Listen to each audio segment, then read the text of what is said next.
आज का हमारा जो टॉपिक है वो है ह्यूरिस्टिक स्ट्रेटजी। आप जानते हैं कि इसको आर्मस्ट्रॉन्ग ने पेश किया और इसके मुकाबले में एक और आप स्ट्रेटजी देखते होंगे, आपने सुनी होगी डिस्कवरी मेथड या डिस्कवरी स्ट्रेटजी, उसको पेश किया जेरोम ब्रूनर ने। तो उम्मीद है आपको ये याद रहेगा। अब हम इसकी डेफिनेशन करते हैं।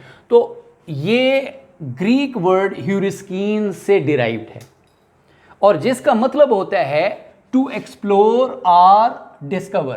किसी चीज़ को एक्सप्लोर करना, डिस्कवर करना, किस लिए जनाब? For the solution of a problem. कि कोई प्रॉब्लम पेश किया गया, उसके सॉल्यूशन को डिस्कवर करना या एक्सप्लोर करना, इसको हम ह्यूरिस्टिक मेथड कहते हैं। इसके और नाम भी हैं, जैसा कि जो डेंकर है वो कहता है प्रॉब्लम सॉल्विंग मेथड है जनाब, ये जॉन ड्यूई वाला, उसी की एक मोल्डेड फॉर्म है। हम ये अब आसानी से डिफाइन कर सकते हैं कि जो ह्यूरिस्टिक मेथड है वो किसी प्रॉब्लम का सॉल्यूशन पेश करता है through discovery, through research, through exploration. आइए अब हम इसकी फीचर्स देखते हैं। फीचर्स में प्रॉब्लम सॉल्विंग अप्रोच इसमें अपनाई जाती है कि बच्चों को रटा रटाया या थोड़ा सा जो है ना, जो मटेरियल दे दिया गया उसको उन्होंने रिप्रोड्यूस करना है, याद करना है, ऐसा नहीं है। यहाँ पर बच्चों को ओपन एंडेड प्रॉब्लम्स दिए जाते हैं जिसका वो सॉल्यूशन तलाश करते हैं। और इसमें सिस्टमेटिक, फिर एक सिस्टम यानी साइंटिफिक मेथड के ज़रिए, बाकायदा एक तरीक़ाकार के ज़रिए बताया जाता है कि ये चीज़ें हैं, ये लिस्ट है, ये स्ट्रक्चर है, इसके मुताबिक आपने अपनी फाइंडिंग्स देनी है या आपने चीज़ों को डिस्कवर करना है। जबकि डिस्कवरी मेथड में ऐसा नहीं है। डिस्कवरी मेथड जो है ना वो टोटली ओपन होता है। यहाँ पर ये काफ़ी हद तक स्ट्रक्चर्ड है। अच्छा जी, no spoon feeding. Spoon feeding, अब मैं बहुत बड़ा दाई हूँ इस चीज़ का कि बच्चों को स्पून फीडिंग ना करवाई जाए। मटेरियल आपने सारे का सारा प्रेजेंट किया, उसमें बच्चे का कोई रोल नहीं है, बच्चा उसको रोट लर्निंग कर रहा है और जनाब आप खुश हैं कि उसने सारा याद कर लिया, या उसने याद नहीं किया तो आप उसके पीछे पड़ गए।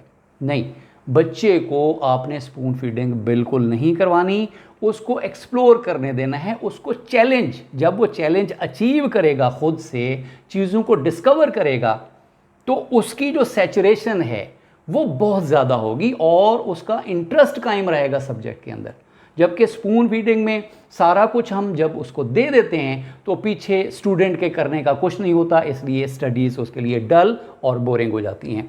तो इनकरेज ट्रायल एंड एरर, कि बच्चे को ट्रायल एंड एरर के ज़रिए खुद से करने की आदत, और उसको टोकना नहीं है, उसको रोकना नहीं है, टीचर ने एक गाइड के तौर पर काम करना है। तो ट्रायल एंड एरर जो साइकोलॉजी है वो हमने यूज़ करनी है ताकि बच्चे डिस्कवर कर सकें और राइट डायरेक्शन में जा सकें, अपनी सेल्फ लर्निंग कर सकें, क्रिएटिविटी, क्यूरियोसिटी उनके अंदर आ जाए। फिर जनाब स्टेप्स क्या क्या हैं जी इसके अंदर? सबसे पहले बच्चे को एक प्रॉब्लम दे दिया गया। अच्छा, एग्जाम्पल मैंने यहाँ पर पुट की हुई है, मैं डिफाइन करने की कोशिश करता हूँ। What effect of light on plant growth. अब ये प्रॉब्लम के तौर पर हमने दे दिया, वाइट बोर्ड के ऊपर टीचर ने लिख दिया, और स्टूडेंट्स के पास क्या है जी?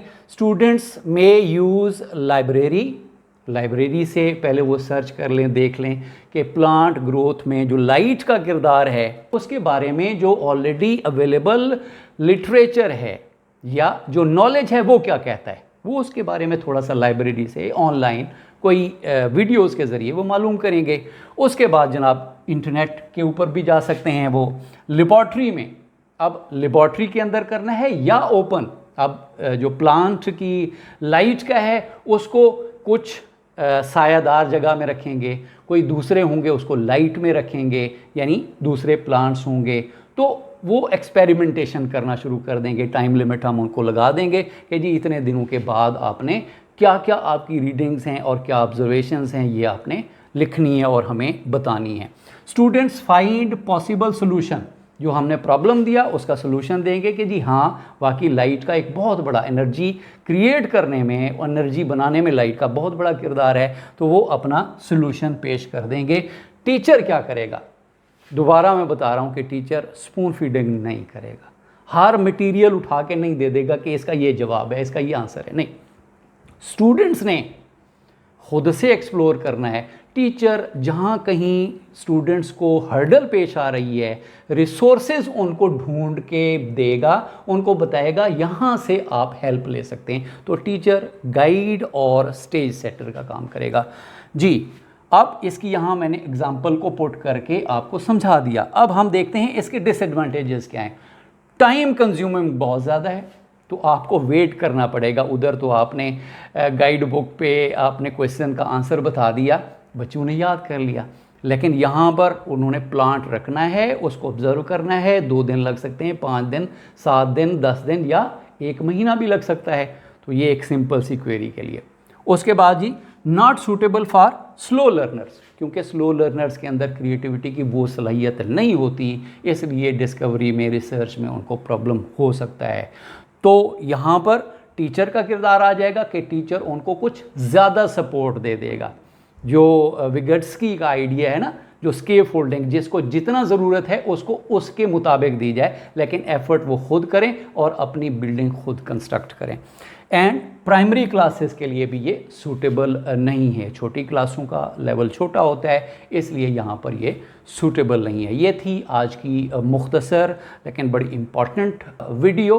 उम्मीद है आपको बहुत पसंद आई होगी। चैनल पे नए हैं तो इसको सब्सक्राइब लाजमी कीजिएगा, कमेंट्स लाजमी किया करें और इस वीडियो को ज़्यादा से ज़्यादा अपने दोस्तों के साथ शेयर भी करेंगे जो एजुकेशन लवर हैं। आपके टाइम देने का बहुत बहुत शुक्रिया।